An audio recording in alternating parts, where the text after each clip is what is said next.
Eddie the Magic Monk. Eddie the Magic Monk. Eddie the Magic Monk. Eddie the Magic Monk. Hey guys, it's Eddie the Magic Monk. Today we're going to go back to a few complete the square questions that we have not done before on this channel. So complete the square. What does that mean again? So there are a few ways that we could represent a quadratic equation.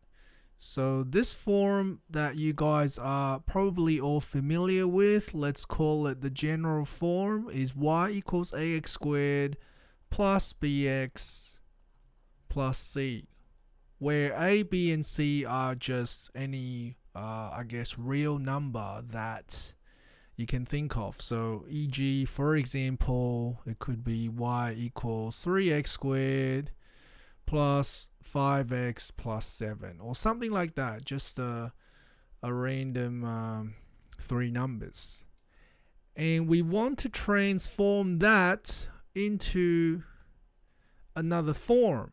So what is the new form? The new form is in the form of y equals a bracket x minus b squared plus c.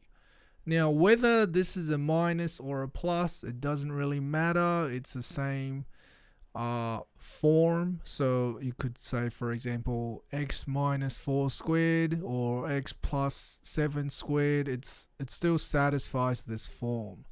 So we just basically want a number at the front multiplied by, in brackets, x minus a number or plus a number squared plus c. We want to change it into this form. So how do I do that? So let's talk about using this number as an example then, because we might as well do it. So what is the criteria for success? The criteria is I want to draw this equation in Desmos. So let's open up Desmos.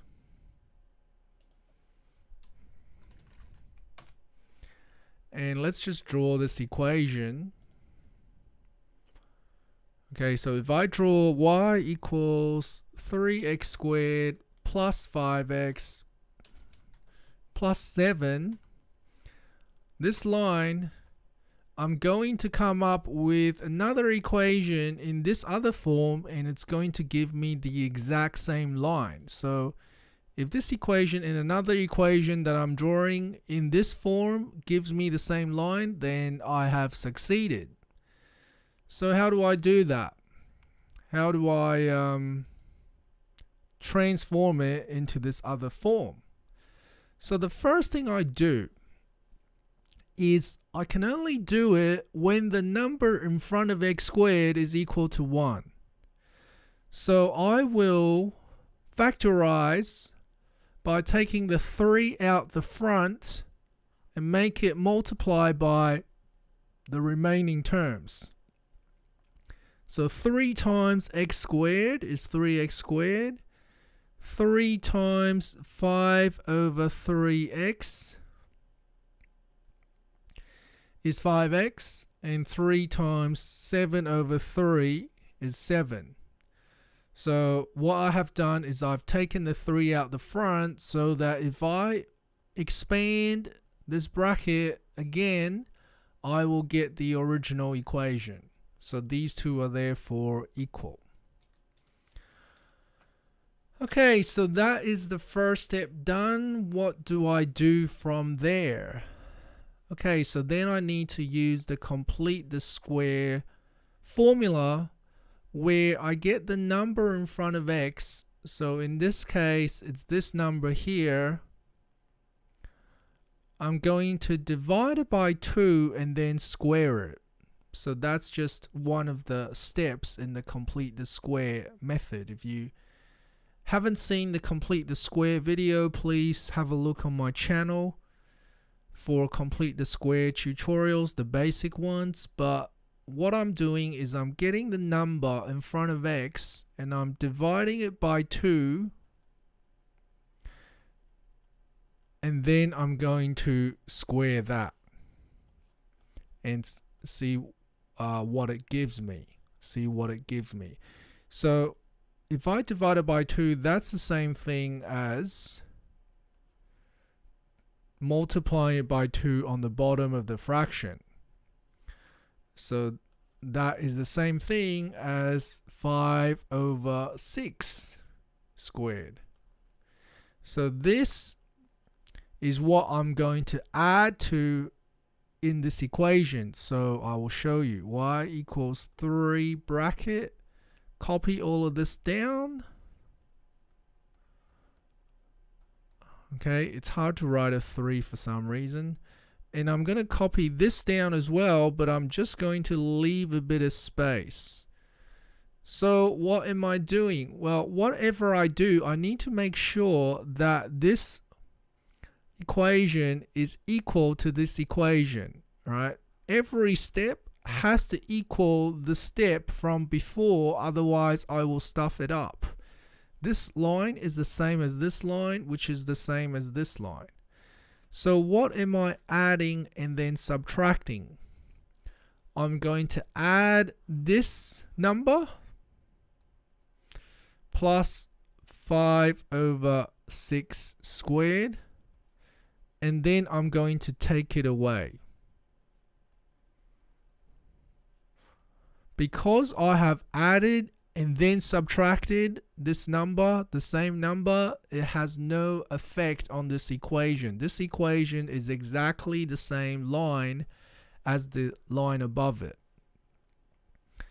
Okay, so now that I've done this, what do we do now? Well, we then use this general formula for factorizing. So if you guys remember this formula, a minus b squared is equal to a squared minus 2ab plus b squared. Actually, change that to a plus. That's the other format. So you can see that this equation fulfills the criteria for this equation. They're both the same form. We have a, which is the same as x. We have b, which is the same as 5/6. So a squared is x squared, b squared is 5/6 squared, and 2ab is 2 times x times 5/6. Sorry, let's say that again. 2ab is 2 times x times 5/6, which is 5/3. Okay, so it fulfills that criteria. So I can now rewrite this as a plus b. So a plus b, a is x, and b is 5/6 squared. And then I simply have to look at what this bit gives me. Okay, because I've just represented this bit as this using this formula.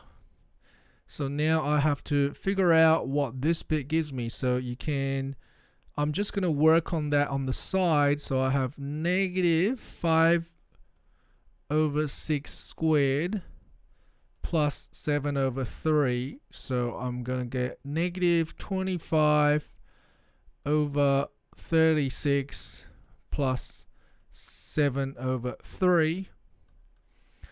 So that looks a bit hard to do. Is there a quicker way you can do this? Not really. So you can probably just type that into a calculator, but I'm too lazy to get the calculator out right now. So I'm just going to multiply both the top and the bottom by 12 over here. So that will give me 36. on the bottom, and what will it give me here? 84. So then this will give me 84 minus 25, which is 59. Okay, that looks right, I think. Okay, so now I can just write that into here so that it's positive 59 over 36. Close the bracket. Okay, so I've closed the bracket, and now I can simply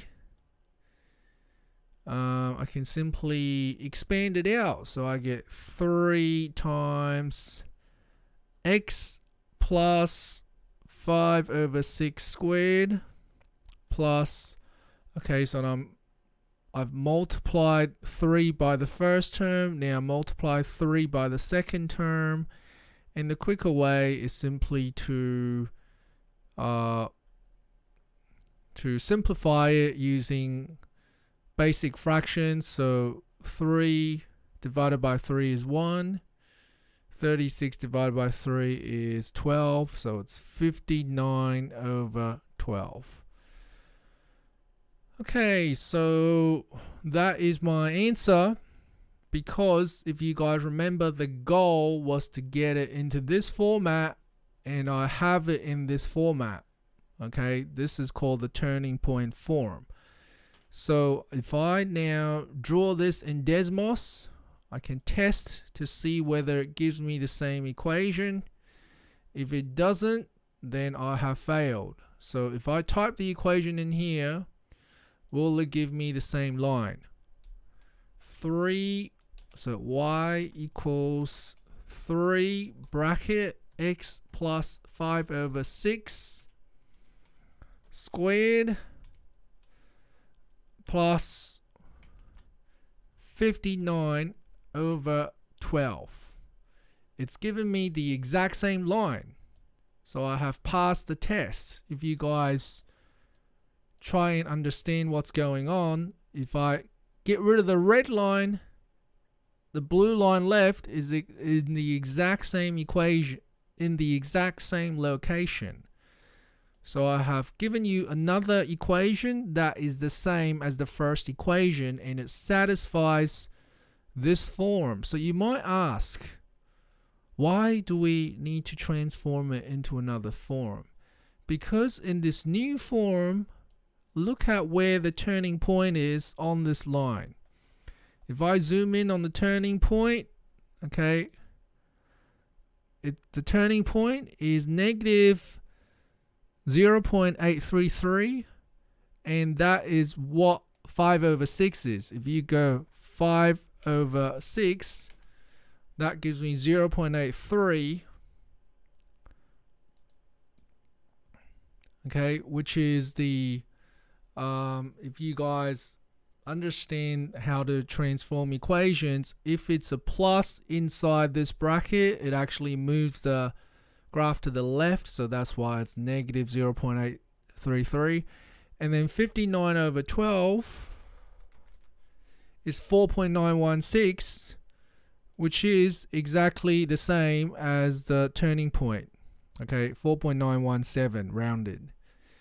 So this form just tells us a lot more information about where the turning point of the graph is. So that's why we want to transform it into the turning point form.